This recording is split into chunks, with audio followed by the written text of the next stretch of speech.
ஹரிஷ் குட்டி எல்லாத்துக்கும் ஹாய் சொல்லுங்க. இங்கே பாருங்க பிள்ளைங்க சாப்பிட தட்டத்தை எடுத்து ரெடி ஆகிட்டேங்க. ஆனால் குக்கரில் இப்போ தாங்க நான் சாதமே வச்சுருக்கேன்.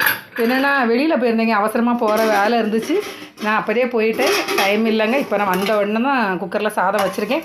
அபிமா இவனை பார்த்துருந்தனால பிள்ளைகிட்ட சொல்லலை. இங்கே பாருங்க அவன் தட்டத்தை எடுத்தான். கொஞ்சம் பழைய சாதம் கொஞ்சம் இருந்துச்சு, மதியானம் வச்சு சாதம் அதை எடுத்தாச்சு. அவன் போக்கில் அவன் வேலையை பார்த்து கிளம்பியாச்சு.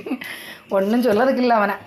அதுக்கப்புறம் கருவாட்டு குழம்பு இருக்குங்க, அதை வச்சு சாப்பிட போகிற முட்டையும் இருக்குது. அபிமாவுக்கு மட்டும் ஆம்லேட் போட்டு கொடுக்கணும், அவளுக்கு வேக வச்சா பிடிக்காது. சாப்பிடுமா தங்கம்மா? எல்லாத்துக்கும் பாய் சொல்லு, குட் நைட் சொல்லுங்க. நீங்கள் காலையில் வீடியோ போடுறோம் சொல்லுங்க, பாய் சொல்லுங்க கை வச்சுட்டு. குக்கரில் சாதம் ரெடி ஆகிட்டு விசில் வரப்போகுது. வந்துருச்சு இங்கே வருங்க. எப்படி வேர்த்து ஊற்றுது தெரியுமாங்க?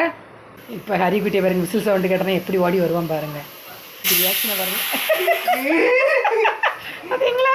சரி நான் சொல்ல தானே செய்யாமல் அழகி குட்டி இந்த ரெடி ஆயிடுச்சு. சாப்பிட்லான்னு பாய் சொல்லு எல்லாத்துக்கும்.